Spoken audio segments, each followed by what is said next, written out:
할렐루야. 오늘 성경 통독 제41제입니다. 오늘은 민수기 5장에서 8장까지 살펴보도록 하겠습니다.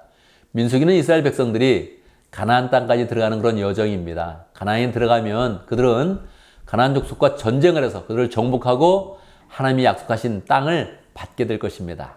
그러니까 이스라엘 백성들의 마음은 빨리 가나안 땅에 들어가고 싶은 마음도 있고 가나안 땅에서 있을 그런 전쟁을 준비해야 되겠다, 그런 마음을 가지고 있겠죠. 그런데 하나님은 그들이 육체적으로 싸우는 것, 전쟁하는 것은 신경을 쓰지 않습니다. 왜냐하면 하나님이 그것은 한 번에 다 처리할 수 있기 때문에 그렇습니다. 하나님이 계속 관심을 가지시는 것은 이스라엘 백성들이 어떻게 거룩한 백성으로 잘 서느냐, 성결된 그런 백성으로 서느냐 하는 것을 관심을 가지고 그들을 훈련시키고 있습니다. 그래서 민수기 5장에서 10장까지는 이스라엘 백성들이 가지는 성결 규례에 대해서 설명을 하고 있습니다. 민수기 5장을 살펴볼까요? 1절에서 4절까지는 부정한 그런 사람들에 대해서 이야기를 하고, 부정한 사람이 있으면 그들이 진 밖으로 나가야 된다, 그렇게 명령하고 있습니다. 왜 그렇습니까? 이스라엘 백성의 진 가운데에는 하나님이 성막으로 함께 하시면서 그들과 임재해 있는 것입니다. 그래서 그들이 밟고 있는 땅, 그들이 생활하는 그런 모든 삶의 영역 가운데서 계속 거룩을 추구하고 하나님이 함께 하신다는 그런 마음으로 부정한 것을 없애야 된다는 것을 교육하고 있는 것입니다.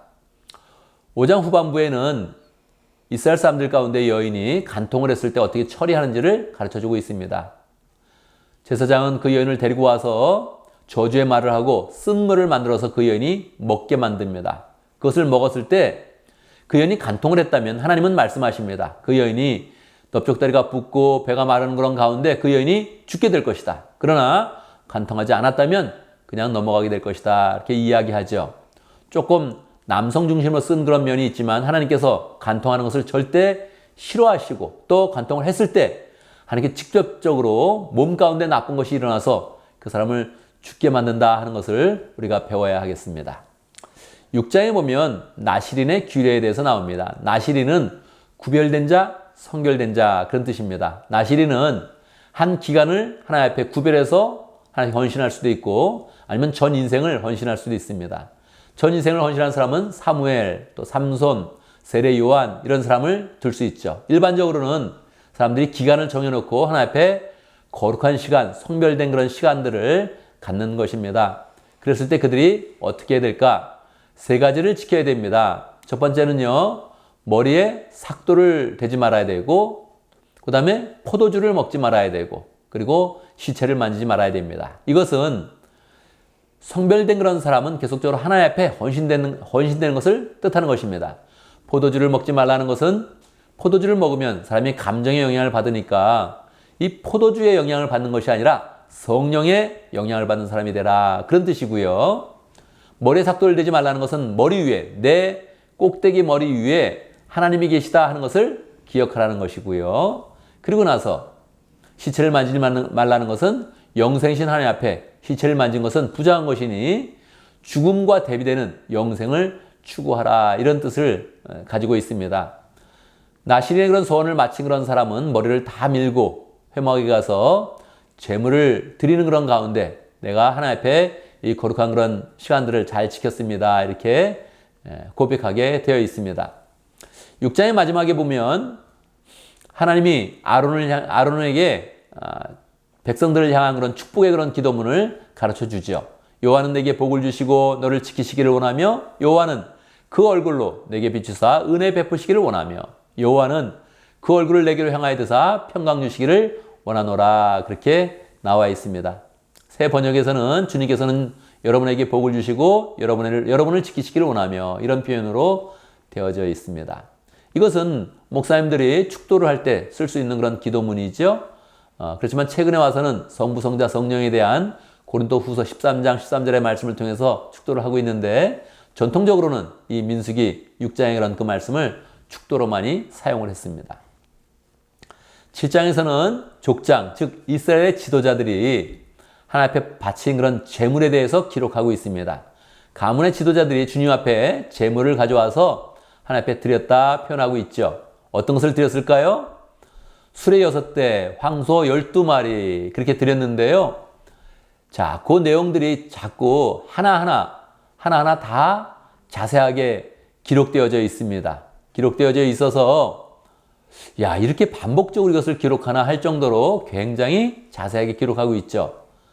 그것은 제단에 기름을 부어서 제단을 거룩하게 할 때 12일 동안 12지파 한 지파씩 나와서 하나님 앞에 제물을 드리면서 제단을 거룩하게 만드는 그런 제물을 드렸던 것입니다. 그들이 드렸던 그런 제물은 은쟁반, 은대접, 곡식제물, 금잔에 향을 담고 송아지 한 마리와 또 수양 한 마리, 또 새끼 수양 한 마리를 번제물로 드렸고, 또 수염소를 속죄제물로 드렸고, 화목제물로 황소 2마리, 수양 5마리, 수염소 5마리 이렇게 해서 자세하게 기록을 하고 있습니다. 12번 반복되니까 성경 절수도 굉장히 길어졌는데 우리는 읽으면서 이렇게 반복되는 내용을 기록했을까 하는 그런 그 마음이 들게 되죠. 그런데 여러분, 내가 하나님 앞에 제물을 드렸는데 하나님이 내 이름을 부르면서 제물의 그런 내역들을 다 그렇게 기억하면서 기록을 한다면 우리의 마음이 어떻겠습니까?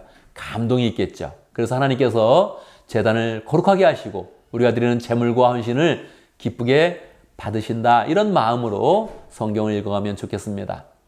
8장에 보면 등잔을 차려놓는 방법, 또 그것에 대해서 이야기를 하고 있고, 또 레위 사람의 그런 봉헌식에 대해서 이야기하고 있습니다. 금잔은 예수님이 우리의 빛 되심을 의미하니까 우리의 빛 되신 예수님의 그런 은혜를 설명하기 위해서 계속 성막 안에 등잔을 두었습니다. 그래서 하나님께서 이것을 귀하게 여기고 만들 때도 금으로 만들어라 이렇게 말씀을 하셨죠.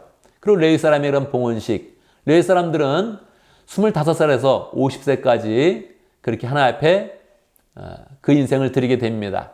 그 인생을 드릴 때 그냥 드리는 것이 아니라 그들도 함께 나와서 속죄물을 뿌리고 온몸에 털을 밀고 옷을 빨아 입으면서 정결하게 되어서 마지막에 하나님 앞에 나와서 수송아지로 번제물을 드리면서 자기를 거룩하게 만들어서 하나님 앞에 봉사를 하는 것입니다. 이 모든 그런 내용들을 보면 하나님께서 정결한 부분, 거룩하게 되는 그런 부분을 얼마나 신경 썼는지를 우리가 자세히 알 수 있죠. 그래서 우리가 인생을 살면서도 정말로 하나님 나라 가는 그런 그 모든 여정에 우리의 그런 삶을 더 거룩하게 만들어야겠다 이렇게 생각하면서 성경을 읽으면 좋겠습니다. 감사합니다.